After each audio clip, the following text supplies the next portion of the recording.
Hello there, I'm Hindolson Gupta. Welcome to a very special Bloomberg UTV debate, the Millennium Goals debate, fighting poverty in a world of economic crisis. How will India do that? I have a power-packed panel today to discuss the Millennium Goals today. On my extreme right, Salil Shetty. He, of course, heads the Millennium Goals in New York. From the United Nations, Gurcharan Das needs no introduction, one of India's most erudite thinkers. And, of course, Gopal Subramaniam, the Honorable Solicitor General of India. Some very interesting and stellar ideas coming from his ministry himself on how to bring about justice for everyone in India. Let's begin with the tough question. Will we reach any form of success with the Millennium Goals? Well, I think first it needs to be put a little bit in context. These goals were signed up by world leaders, 189 of them in September 2000. And this is probably a major breakthrough because it's not easy to get world leaders to agree on anything. So for the first time we had a commitment from both rich and poor countries to achieve the basic human rights and basic human needs of the world's population by the year 2015. Now, whether India achieves it or not is really a kind of a make or break question for these goals. As you can imagine, we have 5-6 years left before 2015.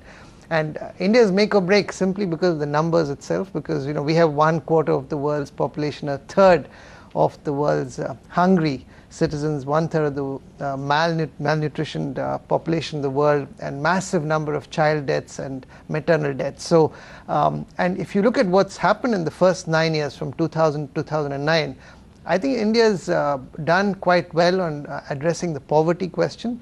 At least, on the aggregates, we've done reasonably well.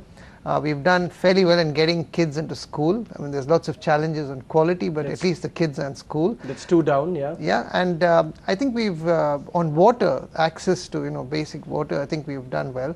The biggest challenges we're facing are around the health goals. We're doing quite badly. On education, quality and retention is a big challenge still. Okay, let me get in Gurcharan Das here. Education. It's quality, the right to education, and that's one of the criticisms of the right to education, that you can bring in a law and a revolutionary law that will enable everybody to demand education, but can they demand quality education? That's the big question. Yes, and I think Salil is right there, that our issue now is not to get the kids into school, but to provide them with a decent education.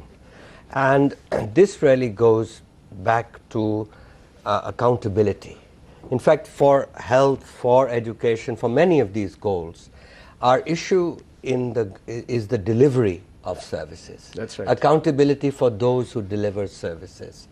And frankly, the issue, that's why I keep saying that more than even economic reforms now, what we need are administrative reforms. Right. Which will bring accountability. Because the accountability question, let me get in Gopal Subramaniam here. That's the big question you're trying to address. Accountability finally is about people getting justice. What is India doing to try and ensure that that process, when people don't get the basic needs that they should get from the government, what can they do for redressal? Well, I think in a certain sense, all of us are talking about interconnected subjects.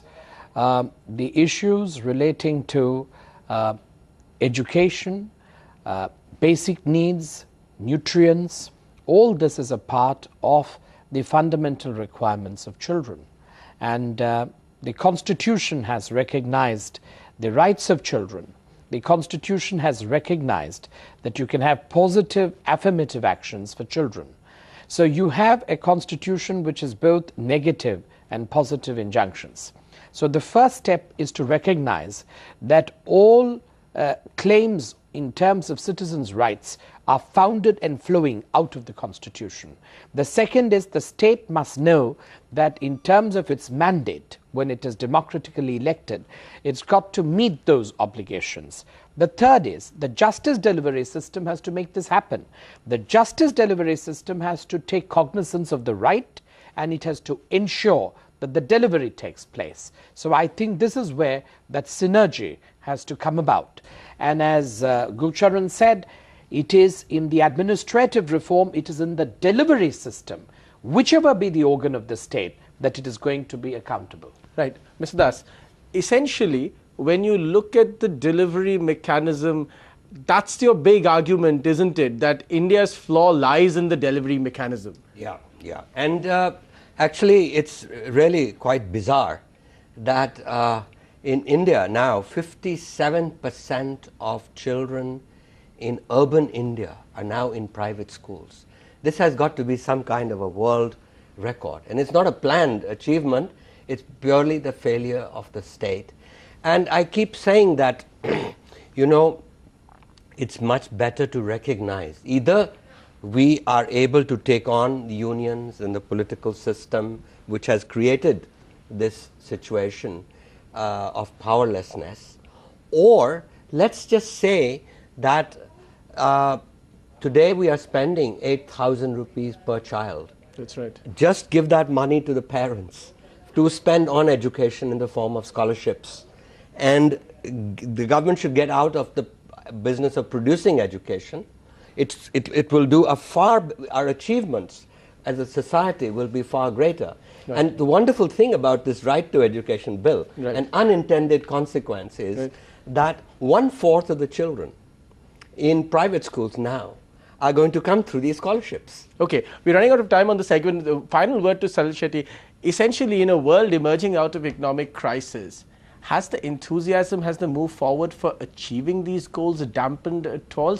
I mean, it's obviously a challenge, but I think the senior most leaders in the world, and I think in India as well, have realized that to rely on 10% of the country's population to generate this 9% GDP is simply not sustainable. And the more unequal a society we have, the more unstable a society we're going to have. So right, in terms of achieving the goals, I strongly believe that the goals can be achieved in India. There's no question about it. What Mr. Subramaniam said is very important, that the system should be receptive, but people bottom up have to demand these. Otherwise, things are not going to change. Okay, how will people bottom up demand the Millennium Goals, the basic right for the poorest of poor people? We'll be back after a very short break.